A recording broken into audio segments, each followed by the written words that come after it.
does this announcement put Trump's Lewandowski drama firmly and finally behind him?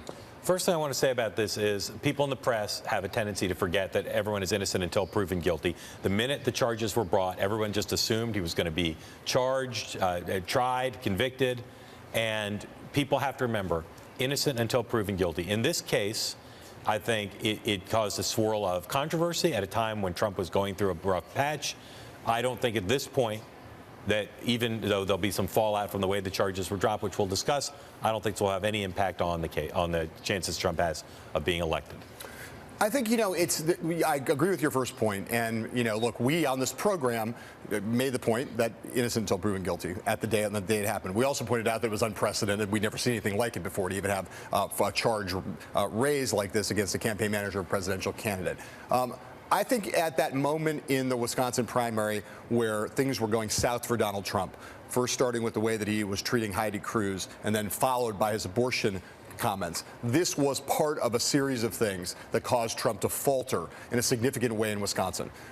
And it was part of the atmosphere in which the anti-Trump movement was able to find traction there. I do think that if Trump ultimately is not the nominee, Wisconsin will have proven to be a very important contest in that narrative, and that this will be part of that turning point, even though Corey Lewandowski now is not going to be charged formally with battery. The other thing is there's some, obviously questions about Lewandowski's role in the campaign now that Paul Manafort is part of the senior team. And at the time, the confluence of changes in how the campaign was structured, with Lewandowski being charged, led to people to say that this was going to cause him to diminish dramatically in influence. He is still by Donald Trump's side. He still travels with the candidate. He still is an influential player in the campaign. And the fact that he's now no longer going to face these charges means that he can go back to focusing. And I think Trump standing by him and Lewandowski's public praise of Trump and gratitude, I think, brings what was already a pretty close relationship even closer. Yeah, yes, no question about it. And let's be clear, if the opposite thing, Trump has stood by Lewandowski throughout this whole thing. But let's be clear, if formal charges were filed and the prosecution had gone forward, I think it would have ultimately become very difficult for Lewandowski to stay in a significant role, if any role, with the campaign going forward if you're being prosecuted and having to stand trial for this. So the alternative would have been a huge thing for Corey Lewandowski and for the campaign. As it is, I think that there's a, I think there's a good lesson, I think, for campaign managers going forward, which is try to err on the side of not touching reporters at all under any circumstances. Being charged. Palm Beach County prosecutors said that Lewandowski's attorney and Donald Trump himself spoke to them and offered their sides of the story. But they said that political pressure had no bearing on their final determination. Still, this case has led to a lot of not so flattering headlines for Team Trump, as we said. John, when all the dust is settled, how much damage will this do to Trump? Will it have any lasting effect? And was his contact with prosecutors perfectly okay? I think that Trump making the case for his campaign manager and for his friend Corey Lewandowski, I think that's an appropriate thing. I think that's not political pressure, at least in my judgment. I mean, I think the idea that there's an employer coming forward and giving your side of the story in that way, I think, does not cross a line, at least as far as what I know about it at this moment. That's all. I'll answer that question. We can get on to the larger questions in a second. Yeah. Look, I think that it's not uncommon for prosecutors to decide not to go forward even after somebody's charged. Right. I think if Trump called and said, here's some facts you might want, that's one thing. But it seems like he did more than that. He talked about what a good guy Corey was. I think probably Trump won't pay a price for this because by Trumpian standards, it's relatively minor. Relatively minor, but I do think that you can imagine a scenario where if Hillary Clinton had called a prosecutor about Huma and said, really, I think Huma's a pretty nice person, you can imagine Republicans saying that was improper influence. Right. On the broader thing, which again, I talked about the Wisconsin, the atmosphere. I think there is a broader, again, Corey Lewandowski is now, the prosecutors have decided not to proceed, so he is formally innocent now, not just presumed innocent. But I do think that for Republicans who are worried about Donald Trump at the top of the ticket, that incidents of this kind that raise unusual, unprecedented kinds of drama and melodrama, it has reinforced, though they were already predisposed not to want Trump to be their nominee. But the whole thing just created a kind of miasma, and it's part of this broader picture that makes people in the Republican Party, the ones who are queasy, makes them more queasy. That these are the kinds of things that are likely to arise if Trump is the nominee, and people just want to stay away from this kind of mess. One reason people liked and found attractive to Donald Trump in that town hall he did the other night with his family seemed normal, and also no drama, right? No drama, no drama. Obama, you'll never have anybody say no drama. Trump, but less drama, and I think if he continued to have less drama, a lot of Republicans at least will be reassured. Right. All right. Up next, we'll turn to the Navy Yard, in my home borough of Brooklyn, where Hillary Clinton and Bernie Sanders will face off on the debate stage tonight. We'll preview that matchup after these words from our sponsors.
There are those excitable types who are expecting big, explosive NYC-style fireworks this evening when Hillary Clinton and Bernie Sanders collide on the CNN debate stage in Brooklyn this evening. If the past few days are an indication, Clinton is going to keep swinging at Sanders on gun control and questions about his readiness to be president. Sanders could well keep up his attacks on her judgment on issues like super PACs, trade, and the Iraq war when he's not pointing across the East River at Wall Street. Sanders is expected to lampoon Clinton, as he often does, for getting paid for a big speech, in this case 225,000 smackaroos for a 2013 speech to executives at Verizon, one of the companies that Sanders says is, quote, destroying the moral fabric of this country and whose striking workers both Sanders and Clinton addressed yesterday. John, what are you looking for tonight from frontrunner Hillary Clinton and the challenger, the kid from Brooklyn, Bernie Sanders? This is one of these cases in which saying the most obvious thing is really the only thing to say, which is given the escalation in tensions, the escalation in negativity, and to some extent the escalation in personal rhetoric that we've seen over the course of the past week since this New York primary has gotten underway, I expect this to be the most contentious Democratic debate we've seen so far. I expect to see that also because of the fact that this may be the last Democratic debate of consequence. There's still talk about having one more, but if Hillary Clinton wins big here and then wins big in the northeastern and mid-Atlantic states, this race could essentially be over by the time we get to the next Democratic debate. So this one, a lot on the line for Bernie Sanders especially. If you look at her career as a presidential candidate, she's won an inordinate number of the debates she's been in. And lost one badly. He needs to have something happen tonight that she doesn't expect. And her team will be prepared for so many different things. But I think unless he can come up with something that rattles her, that throws her, that causes her to be seen in a different light then she'll be fine.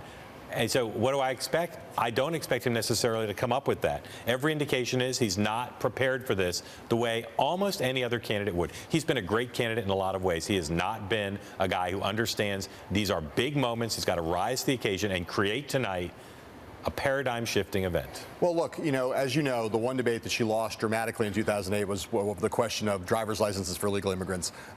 It was when there was a question she didn't expect. I think she'll expect pretty much anything that Sanders brings at her. But the fact that he has gotten under her skin, she has gotten under his skin too. There's just enough. There's just enough annoyance and irritation that's going on between the two of these people that there's a chance that things could get heated here. And just judging by how the Clinton people were reacting today on television to this Verizon paid speech thing, which is that they didn't have a very good answer for it. She better have a better answer for that, because that could get very charged, I think, if she doesn't have a really, really good riposte. They're both in a room where there's gasoline has been spilled all over the floor, and they're fighting with torches. Yeah. And the whole thing may blow up. Although I'm not as sure. They're both smoking cigars. I'm not as sure as you is that tonight's going to be tough. I think it may end up being a fizzle. We'll see. All right, we'll see about that. Last night, Bernie Sanders packed Washington Square Park with 27,000 supporters, plus nearly as many celebrities. Well, not quite that many, but a lot. It was a big night of music and speeches. A few people were witnessed not only feeling the burn, but also smoking some burning stuff. One speech in particular last night is causing the Sanders campaign a little bit of headache and heartache today. It was a speech made by Dr. Paul Song, a healthcare activist, who went a little too far in his description of the relationship between politicians and corporations. Here are Dr. Song's remarks and how Jane Sanders reacted to them in an interview with MSNBC's Andrea Mitchell today. Well, I agree with Secretary Clinton that Medicare for all will never happen if we have a president who never aspires for something greater than the status quo. Medicare for all will never happen if we continue to elect corporate Democratic whores who are beholden to big pharma. As soon as we heard it, immediately we responded. That is not something we expected. As I said, he was a speaker at one event, and he was one of many speakers. Unfortunately, we weren't there to hear it. We would have spoken up immediately. Bernie Sanders himself also tweeted, quote, Dr. Song's comment was inappropriate and insensitive. There's no room for language like that in our political discourse, end quote. Sanders, like a lot of candidates, and more than some other candidates, has had a large number of surrogate foot-in-mouth moments in this campaign. There was that one time at a Sanders rally when the rapper Killer Mike said a uterus doesn't qualify to be president. There was the time that actor Tim Robbins, who was there last night, earlier said that Hillary Clinton's South Carolina win was, quote, about as significant as winning Guam, end quote. And who could forget Susan Sarandon recently saying that she'd rather vote for Donald Trump than Hillary Clinton. So, Mark, as I said, presidential candidates often have troubles with surrogates. The Sanders campaign has had more. I ask you, do you agree with that he's had more of a surrogate problem, and why? Why is it that the Sanders campaign is having this trouble? For a campaign that started from a standing start, first-time candidate, as well-funded. First-time presidential candidate. Yeah. They're well-funded, but this is a fly-by-night, slapdash organization, as all campaigns are. But there's a lot of the culture of it is not buttoned down, buttoned up. I will say they've had a lot of them. I think the Sanders people reacted quickly. The problem for him is not that they happen a lot, because they do handle them pretty quickly usually. He doesn't have a day to waste, particularly now. To have a day, a half a news cycle, whatever, devoted to this, they just don't have the luxury of that. He has had trouble staying on message in a way that breaks through. He's very consistent, but you got to do something new. You got to mix it up. And it's easy to have the same old stump speech. Like his speech last night, big event, he made no news. He said his normal stuff. That's disciplined, but this overshadows it. That's the problem. I'll say something else, though. I do think, and we touched on it a little bit last night, there's frustration among the Sanders supporters, broadly speaking, top to bottom, the famous ones and not famous ones. And some of that has taken on a tone of hostility. I know you have experienced this, and I've experienced it. We've given Bernie Sanders a lot of fair coverage on this show. We've had him on the show before almost anybody else did. We've interviewed him dozens of times, his wife many times. And yet, we are attacked much more harshly by Sanders supporters than by Clinton supporters on Twitter and elsewhere. There is this frustration with the people who support him, the frustration they have with how this race is going, has taken on a kind of hostile tone in recent weeks that I do think it's a little different than other things I've seen in the past. And I think the press has right to ask the question, as they do about Donald Trump. In Sanders' world, are they doing anything to create an environment in which this kind of harsh rhetoric is used? It's a fair question to ask. There's a lot of it around. Coming up, a little bit more preview of tonight's big Democratic debate. Ann Gearin, the great Ann Gearin of the Washington Post, joins us right here after these words from our sponsors.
Here now to continue our preview of the Democratic debate coming up tonight in Brooklyn. Ann Gearin, political correspondent for the Washington Post, who's been covering Hillary Clinton and some other candidates, but mostly Hillary Clinton in this race. Ann, thank you for coming.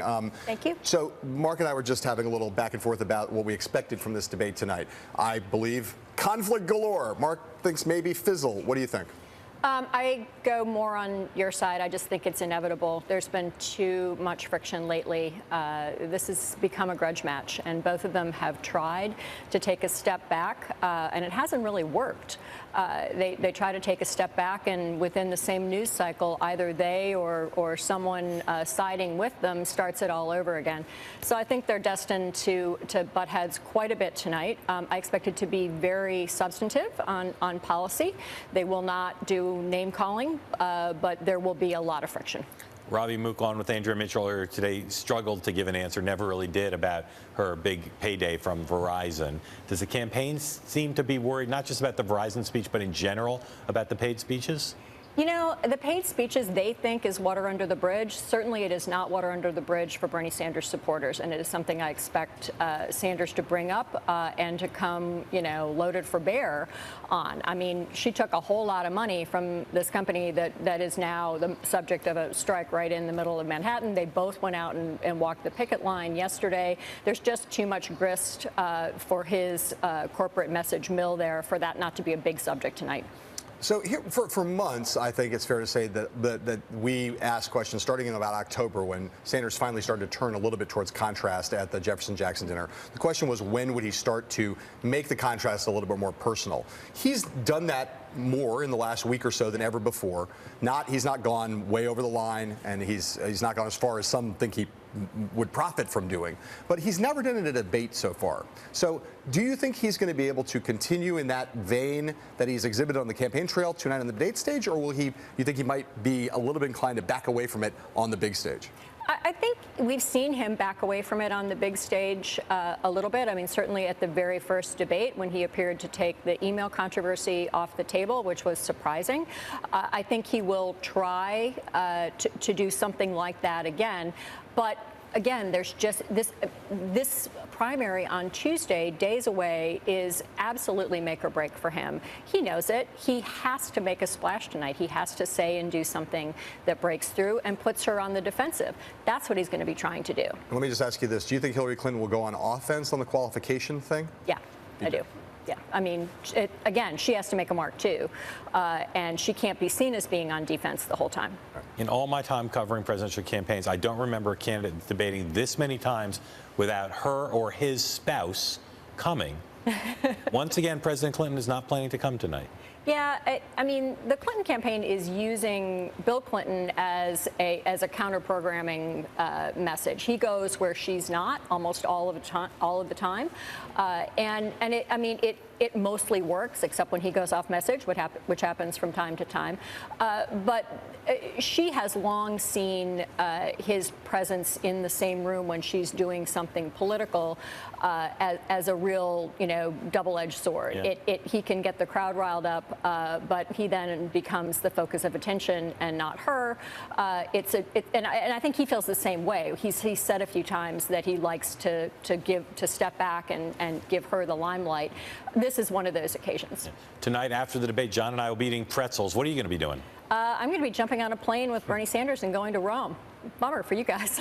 So we were talking before the segment started about the prospect, despite what the Vatican said, despite kind of the conventional wisdom, that he still might see the Pope. Yeah, the Vatican has not ruled it out. The senior Vatican spokesman said today there are no plans for the pontiff, for Pope Francis to see Bernie Sanders. That is not the same thing as saying it absolutely won't happen. In fact, someone suggested it's basically the same as saying it's definitely going to happen. Yeah, I mean, I think there's a very good chance. Certainly, would it be a photo op? Would there be a picture of it? There probably would be a picture of it. The Vatican is pretty press friendly, contrary to many appearances, and there certainly are often, not always, but often photographs of the Pope when he meets with people.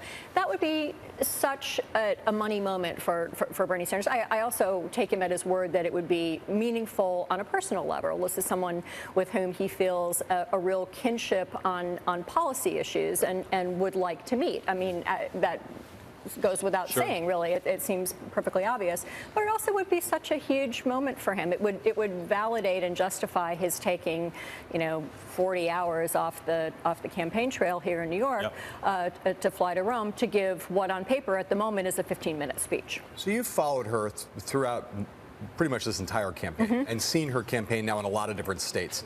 She's come home. This is her home, not her adopted home. Have you noticed that she's campaigning like a hometown candidate? Have you noticed a different comfort level, tenor to the way she's campaigned here for the last week? Yes, she's gone hyper local. She manages to get like every single, in true New York fashion, right? She gets everybody from the borough president down to the, deputy assistant councilman, to warm up for her. She knows them all by name. She does the whole New York thing where she thanks 42 people. She's talking about hyper-local issues. She took a swipe at Bernie Sanders last night in Co-op City while he was having his gigantic rally in Washington Square Park at exactly the same hour. She was talking to a couple thousand people. We don't know exactly how many, but much, much smaller crowd than he in Co-op City in the Bronx. And she said, wouldn't it be nice to have a president who knows where Co-op City is? And that could have been seen as a swipe against any of the Republicans, but in context, it really seemed to be a swipe against him. I want to say quickly about the taxes. Jane Sanders was here the other day. I asked her whether they're going to release the tax returns. Are the Clinton folks suspicious about the tax returns and whether there's something there, or they just like to ride the issue because it's a good question. Play all the Clinton people have certainly drawn attention to the fact that they haven't been released. They've been careful. I don't know what their entire spin machine is, but I mean, I don't detect that they are pushing that issue a great deal. I mean, certainly people who are friendly to Clinton have made the point that one of the reasons he hasn't released the entire thing may be to not make an issue of the fact that he hasn't given much or anything at all, maybe to charity, which she certainly has, and which, you know, most people of means do. And if he isn't, why not? I think it's all his Goldman Sachs stock, but. Yeah.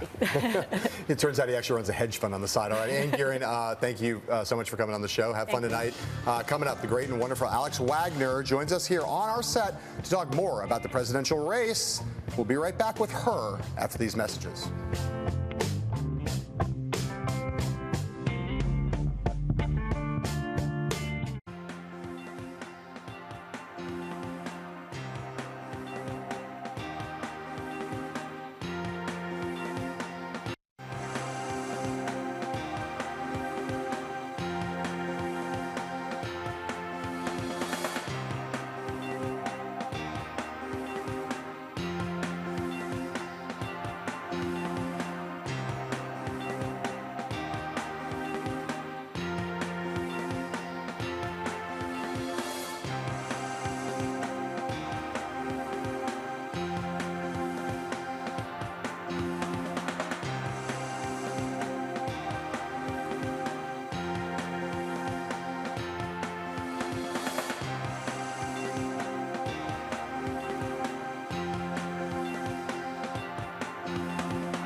Joining us now, a circus ringmaster, our Showtime colleague, and MSNBC pal, Alex Wagner. A peanut vendor at the circus. Welcome. Peanuts. I thought you were going to bring us pretzels. I know you guys have a thing for pretzels. There were none in the green room. It was Sun Chips or bust. I opted for bust. Yeah. Did you watch the Trump family town hall? It's an interesting family, is it not? I'm just wondering what your impressions were of the family Trump. Listen, my favorite moment of the family Trump was a New York Observer endorsement this week from Jared Kushner, Donald Trump's son-in-law. It was close. It was a There was tough deliberation. call. You know, this is the season where newspaper endorsements have carried more heft, maybe, than they have in previous elections, specifically in New York. Yeah. And I guess I mean more the Bernie Sanders and Hillary Clinton fight at the New York Daily News and the eventual New York Daily News endorsement of Hillary Clinton. But certainly we have focused a lot on what the newspaper editorial boards have said this week, perhaps. You think some voters discount if the son-in-law owns the paper? Maybe some voters, but with all things Trump, Mark, you never can really discount conventional wisdom has proven to be upended in this. It goes out the door as fast as an empty pretzel box. Indeed it does. No, but the Trump, look, the Trump family is a fascinating family, and I think the more that America. Well, I don't know, the more that America gets to know them, the more that they are endeared to the Trump family, but it is always interesting to see the familial dynamics on display. So let me ask you this question. Donald Trump spent a lot of this week talking about how the system is rigged and any democratic, et cetera, et cetera. When you hear that, do you think smart political move or whiny? No, I think for his supporters, it is absolutely the thing that they want to hear. It's a confirmation of everything they've been hearing thus far. That is this season in American politics. It is an echo of a message that Bernie Sanders has been saying, and it is also, every time Trump says the system is rigged, it's broken, it is his insurance policy at the convention, right? I think there is a looming fear that if Trump is denied the nomination in the second round of voting, that there will be some kind of schism, some unpredictable schism of some sort that the Republican Party should be very careful about bringing about. That's his way. That's his warning, right? I mean, it is a silent call to his supporters, and it is also a warning to the establishment about what tactics they may pursue in July. Let's court Twitter attacks, shall we?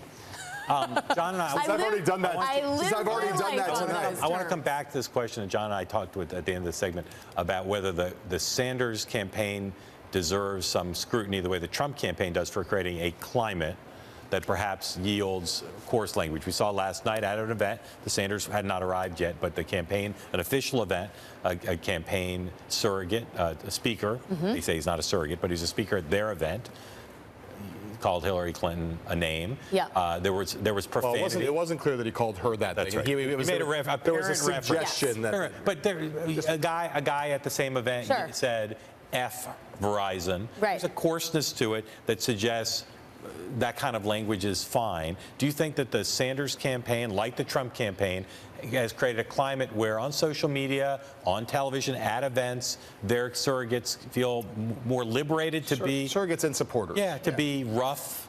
Well, I don't think we're seeing the same amount of physical malaise at the Sanders events as that we've seen at Trump events. And I also think that Sanders, and specifically Jane Sanders in recent days, has been very, sort of clear about the fact that they will ultimately support Hillary Clinton. She's also, I think, tried to channel some of what may be eventual outrage and disappointment into reform, right? This morning on MSNBC, she was giving suggestions that at the convention, the Sanders campaign may try and sort of exert its muscle by pushing for reform on the delegate process, pushing for more transparency, otherwise push for ways to make the Democratic Party a better party. And channel the energy they've inspired into productive things. Exactly, which is not what we're seeing from Trump, which is much more of a scorched earth sort of threat than what we're getting from Sanders. So I think it's not an apples to apples comparison. The question for all of us is, to what degree is there a sort of laying down of arms and a circling of the wagons and an agreement among Democrats from the Sanders campaign, from the Clinton campaign? We must come together for whoever the nominee is. Epithets and name calling aside, July is July, November is November. So Bernie Sanders came out of Wisconsin, where you were with us, and you saw the energy there. You saw how much traction his campaign had, and he won this huge victory. He came to the state. The Clinton people were saying this is going to be a competitive race, and we're trying to talk down expectations. The Sanders people were saying we might be able to win New York, and this past week has seen nothing like that. We now, all the public polling and a lot of the private polling shows her still at an 8, 10, 12-point lead. Why has Sanders not been able to capitalize on the momentum coming out of Wisconsin and coming to terrain that both sides thought would be fertile for him? Okay, well, I'd say two things. One is that gap has narrowed. I mean, initially we're talking, the Clinton campaign was, the thought was that it was going to be a 20-point spread in New York, right? So it's shrunk a little bit. The thing that's interesting is, Sanders has chosen to campaign in New York City, which is a much more diverse electorate. And I think that that's part and parcel because he needs to change the narrative that he can't do well among minority voters, right? He could probably do better in other parts of the state if he wanted to compete there. He's chosen to be in urban locations, right? You saw the rally last night in Greenwich Village. The Sanders campaign is saying 27,000 people were there. It's clear that that's their momentum, is the optical momentum, and that's what they're going to try and carry forward in the next couple weeks. The question, in New York, I think on a practical level, it's a closed primary. It's only registered Democrats. They had to register by March 25th. That is not a strong suit. Those kinds of voters are not Bernie Sanders' wheelhouse. If it had been an open primary, he would have done better. There are going to be 7 more closed primaries in the next coming weeks, so it'll be an uphill challenge for him as far as the big mo. He looks like he's going to compete all the way to California. Yeah. Is there any moment coming between now and that day where the race would be, if Hillary Clinton performed well, more over than it is now, or be about equally over? Sort of semi-well done or medium rare. Look, I I think that no. I mean, I think Sanders is going to be in this race for as long as Sanders is going to be in this race, and that end point is the convention. I think the only thing that changes between now and then is the recalibration of the ask, whatever that is. If it looks like the electoral math is not in his favor, which looks to be the case. Right. All right, Alexander Wagner. Alexandra Wagner. Did you call me Alexander Wagner? But in quotes. I appreciate that. But in quotes. I guess. Alexandra Wagner, thank you. I can't even get involved in this conversation. No, it's gotten fraught. No, it's got Pretzels. I'm staying out of it. Pretzels are making Peanut me vendor, thirsty. pretzel lover. We're right back with Donald Trump's mathematical path to Dorito the obsessive. nomination. Not an unimportant thing. Right after this.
Donald J. Trump, billionaire, is positioned to have a big Empire State victory here on Tuesday.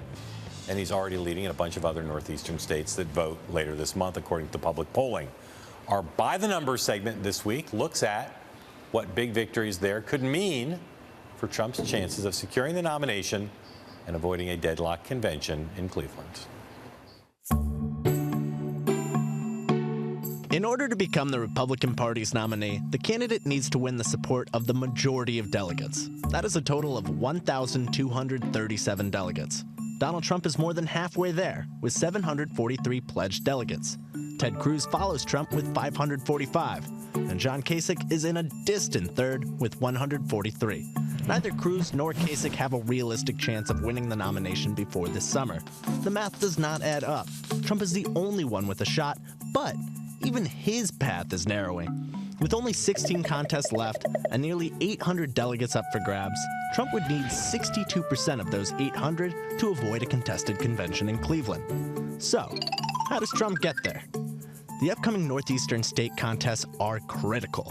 If he wins big in New York and Connecticut, has a strong showing in Rhode Island, and grabs simple pluralities in winner-take-all contests in Delaware and New Jersey, he could lose approximately half of the remaining delegates and still make it to the 1,237 by early June, when the last states vote. If he pulls it off in the Northeast, it would marginalize Kasich and could make it even easier for Trump in a two-way race with Cruz. However, even in the best-case scenario for Trump, it'll still be down to the wire. So I keep saying that the biggest moment for Trump comes after California, when he can wrangle and maybe get whatever gap he has. But I also keep saying if he does really well in the Northeast over the next few weeks, he's going to get a majority.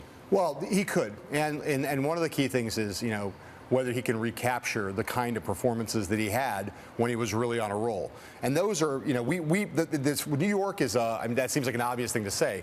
New York is going to be a funny thing because he has home field advantage here. Everyone always expected him to win this state. It was perfectly timed for him to come after Wisconsin. But how well does he perform in the mid-Atlantic states and the northeastern states? Public polls suggest Boffo. Yes, but again, you know, as you know, we wait till the voters to vote. We'll see. He may do, if he blows those states out and not only rides momentum out of New York and then rides through that next mega primary day, you could easily see him getting back on the Trump train and really just sweeping. But I'll agree with you 100%. You know, if he doesn't get it done by the last day, that period in June, the last day of voting, that period in June is going to be really important. But every day after June 7th that he's not already at 1237 is a day where his nomination, the likelihood of his nomination goes down a little bit. And I think it's daunting for him in a lot of ways what has to happen next. The normal physics of both parties' nomination fights, but especially on the Republican side, is if someone were in Trump's position, you would see massive endorsements, pressure on the other candidates to get out, bring the party together. None of that is happening. Right. He's not gotten a major endorsement in a long time. Either is Ted Cruz, though. Either is John Kasich. They pick up people here and there, but no game-changing endorsements. Right. And this thing is frozen. And the question is, can Paul Manafort and his colleagues for Trump now can try to create a greater correlation between how Trump does at the ballot box and what kind of delegates he wins. Right, and here's the thing about that June period and all of this stuff about delegate allocation. We would agree, and many people we know would agree, that Paul Manafort is a guy who really knows what he's doing.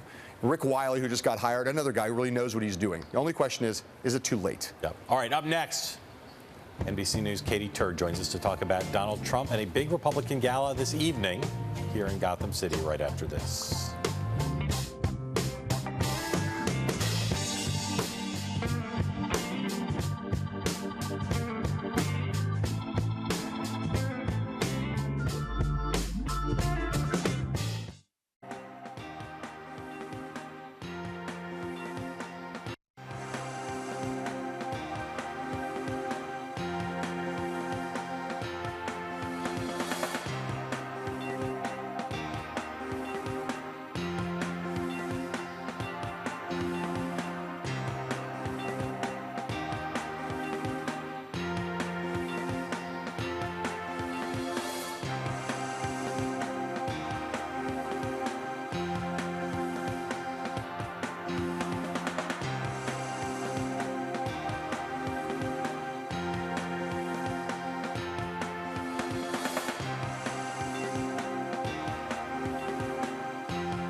Tonight is Hillary Clinton and Bernie Sanders debate in Brooklyn. All three Republican candidates will be doing a bit of counter-programming at the Grand Hyatt in Times Square for New York State Republican Gala. Joining us now from that very gala is NBC's Katie Tur, looking fabulous out there on the streets of Manhattan. Katie, tell us about this gala that you're about to attend and what you're going to be looking for tonight. Well, it's interesting because it's the first time that Donald Trump, John Kasich, and Ted Cruz will be in the same room together, and I think about a month since the Miami debate. That was the last time they were together, so it'll be interesting to see how they interact, if there is any interaction between any of the candidates. It's also interesting because each of them is basically trying to woo, excuse me, the Republican establishment here in New York City. You had Ted Cruz today on an MSNBC town hall saying that he believed he was right when he called Mitch McConnell a liar. It's him trying to bolster his anti-establishment outsider credentials. Donald Trump is running this outsider campaign. John Kasich not so much, but all of them are trying to woo the establishment here in New York. Now, Donald Trump is leading by a lot in this state. He's expected to win big, and he needs to win big in order to get as many delegates as he can to close that gap so he can potentially get to that magic number of 1237 at the convention. So it's an important state for him. Ted Cruz, John Kasich just trying to eat away at any support they can. Ted Cruz trying to lure voters in upstate New York, trying to hit them with the downstate Democrats and liberal politicians who haven't been representing their values. We'll see if that works. But so far, it looks like this state is in the can for Donald Trump. Katie, I'm exercising every bit of restraint I have to not ask you to turn around and start interviewing people walking behind you, because there are a lot of good New York types back there that would be pretty good for MLS. I mean, I will if you want me to. We can do it. Stay right where you are. In Wisconsin, Donald Trump stepped up his activity and started to do almost like a normal candidate, 2-3 events per day. The pace here has been more normal Trump-like. Do we expect, as we get closer to Tuesday, that he's going to add some more events, or he's just kind of doing one a day like Trump style? I think that we are expecting to see him do some more events. His schedule is really in flux at the moment from the information that we're gathering. We are hearing that there might be a rally in Poughkeepsie on Sunday, but so far not the same really hardcore schedule they had from a few weeks ago, where there was campaign stops in multiple cities all on the same day, the kind of stuff that really exhausts campaign reporters and the candidate as well, frankly. Katie, just tell us give us a little bit of a window into the Trump campaign operations now. You know, we've seen a lot of change after many, many months of this close-knit, insular, rather unusual campaign structure. We now have Paul Manafort, we now have Rick Wiley, we now have Corey Lewandowski being exonerated or not with charges not being pressed. Just give us a picture of what it's like in the inner sanctum now of Donald Trump's political world. From the sources that I'm talking to, sources that are close to the candidate, sources with inner knowledge of the campaign, it's very much a house divided right now. There's the Corey Lewandowski camp, which is go with the status quo, let Trump be Trump, isolate him and insulate him from any bad news, insulate him from any negative press, insulate him from pretty much anybody else other than Corey Lewandowski and Hope Hicks, who is his communications director. And then there is the Paul Manafort and now Rick Wiley camp, the more established strategists who have gone out and done campaigns before, who are coming in and building what is being dubbed as a parallel campaign in order to diminish Corey Lewandowski's influence and his power. I'm told by sources that they've basically said that they're happy to let Lewandowski travel with Donald Trump, make sure that all his events go well, basically act as a glorified advance man while they stay back and deal with strategy. One of the things that they point to is Donald Trump's interview with The Hill the other day, where he called out Reince Priebus. There are those in the Lewandowski camp that would say that this was very much on message, the right idea. He's painting himself as an outsider. He's speaking to the voters that don't feel represented by Washington. And there are those in the Manafort camp who say that this is not a good idea. Ultimately, you need to be getting delegates on your side, and these delegates are often party loyalists. If you don't get to that magic number of 1237, then you're not going to get the nomination, because Ted Cruz is currently doing better when it comes to support on the second ballot. So there's two campaigns, from what I'm hearing, being run at the same time, and we're going to see which one wins out. Ultimately, though, as you guys well know, Donald Trump doesn't really listen to anybody unless he wants to. He's going to continue acting the way he has acted this entire campaign and listening to himself. Hey, Katie, you know what they say about a house divided against itself? I cannot stand. Cannot stand. That's correct. Just like in Seinfeld, the George divided against himself. Cannot stand. Katie Tur, thank you for coming on the show and letting me do a little Seinfeld joke. Coming up, we got Bernie Sanders, Hillary Clinton, and the environment, and also Don Cheadle after this.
Ahead of that debate tonight in Brooklyn, the Democratic one, you might think that Hillary Clinton and Bernie Sanders agree on some, even many issues. But what about the environment? For some lightning round fact-checking, we turn now to our men, Matt Negrin and Alexander Trowbridge, for a segment that we like to call Correct Me If I'm Wrong.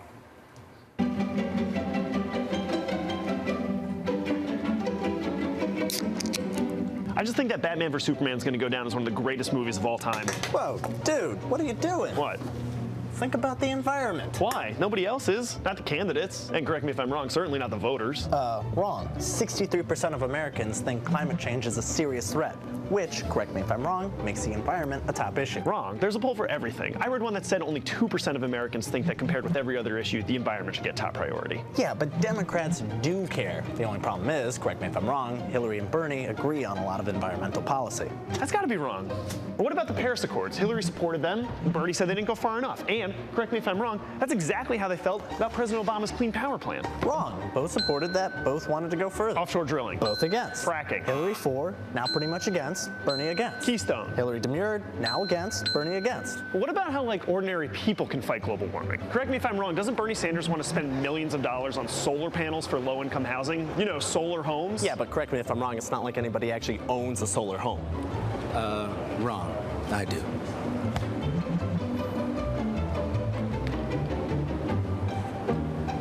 Anyway, if this stuff is so important, how come I never hear the candidates talking about it? Yeah, they do. It's just that we don't pay attention unless they're confronted. Like, remember this Greenpeace protester? I am so sick of the Sanders campaign lying about me. I'm sick of it. Bernie yells all the time. That's not why I showed you the video. Anyway, Hillary and Bernie both seem like they're pro-environment, and they both seem like they like the outdoors. Yeah, and correct me if I'm wrong, I actually heard that Bernie Sanders likes horseback riding. Actually, that's correct. We like to do that on vacations. Oh, Jane Sanders, Best Supporting Actress in a Comedy Role. Who'd you like better in that, Jane or Cheadle? They're both pretty good. Both good, right? Check out great cameos. Check out our website, BloombergPolitics.com, for some more great 2016 reporting, including our always updated, always intriguing, never boring delegate tracker. Also interactive. And it's very interactive. Yeah. You can make your own delegate. Coming up, tonight, of course, the big debate. But coming up on Bloomberg TV next, our colleague Emily Chang speaks to GGV managing partner Glenn Solomon. Tomorrow, where are we going tomorrow? John and I are headed north. Where north? Syracuse, New York. Syracuse? Where we'll be sitting down with the Texas senator, who's Republican presidential candidate, father of two, Princeton graduate, Ted Cruz. And we've got a little surprise up our sleeve. I don't want to reveal it now, but all I can say is Ted Cruz like you've never seen him before. Pinball? Shh, don't say another word. Pachinko? Don't say another word. Nothing. So we'll be in Syracuse tomorrow. We'll have all the latest on the debate tonight, Bernie Sanders' trip to Rome, and oh, so much more. There's a lot going on. And this debate tonight, it's going to be fun to watch. We'll see. Okay. I'll be eating pretzels. We got to get going. Let's get to Brooklyn, okay? Headed to Brooklyn. Thanks for watching. We'll see you tomorrow for more with all due respect. Until then, we say to you, sayonara.